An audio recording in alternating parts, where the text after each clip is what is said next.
పరిస్థితులు ఉన్నాయి ఈ ప్రభుత్వానికి అని. ఎందుకంటే త్వరలోనే ప్రభుత్వం పడిపోతుందని కొంతమంది చాలామంది మాట్లాడుతూ ఉన్నారు, పడిపోబోతుందని.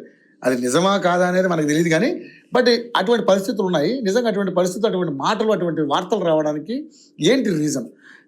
ఇదే స్థలంలో ఇలానే మన ఇద్దరం మాట్లాడుకున్నప్పుడు చెప్పా, నాన్న నవంబర్ నుంచి కష్టకాలం దారుణంగా ఉంది, 13 నుంచి 16 నెలల ఇబ్బంది సమయం అన్నీ చెప్పా. నీకు చెప్పానా? చెప్పారు.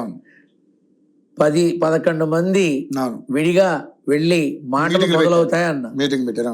మన సీఎం రేవంత్ రెడ్డి గారికి పూర్తిగా మానసిక ఒత్తిడి ఉంటుంది, పర్యటనలు ఉంటాయి, చికాకులు ఉంటాయి, తలనొప్పులు ఉంటాయి, తన వర్గంలోనే అంతర్గత కలహాలు మొదలవుతాయి అన్నీ చెప్పారు. ఏదన్నా కాకుండా ఉందా?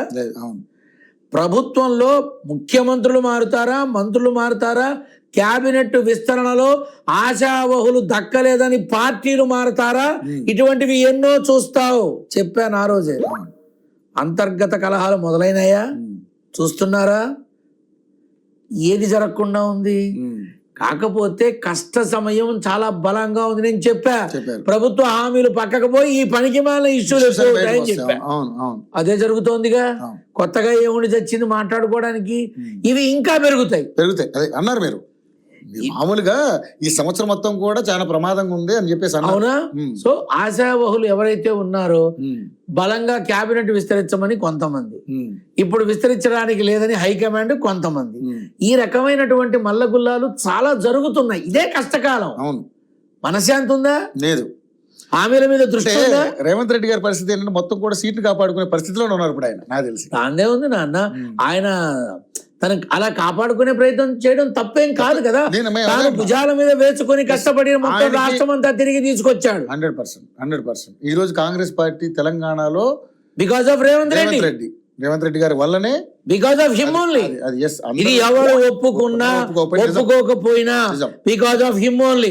యోగం ఉంది, ఆ యోగం పరిగెత్తిచ్చింది, పరిగెత్తుకుంటూ వెళ్ళి తీసుకెళ్ళి అక్కడ కూర్చోబెట్టింది. ఆ యోగం ఉంది కాబట్టి. ఓకే, కానీ ఇంత యోగం ఉన్నటువంటి రేవంత్ రెడ్డి గారు ఈ మనశ్శాంతి కోల్పోయి ఇలాంటి రకరకాల ఇష్యూస్ రావడానికి గల కారణాలు ఏంటనేది స్వయంకృత అపరాధం. ఓకే, ఇప్పుడు ఎలా ఉంటుందంటే, ఇప్పుడు క్యాబినెట్ విస్తరణ జరుగుతుందేమో అన్నారు, జరగదు అని చెప్పా. జనవరి లోపల జరగదు చెప్పా. ఫిబ్రవరి కూడా అయిపోతుంది. ఇప్పుడు చేయరు. అంతేకాకుండా ఎవరు ఊహించిన విధంగా తన వర్గానికి సంబంధించిన వాళ్ళకే ఒక చిన్న హెచ్చరిక చేస్తాడు అన్న. మొన్న ఎవరో చెప్తున్నారు క్రమశిక్షణ చర్యలు ఉంటాయి అని.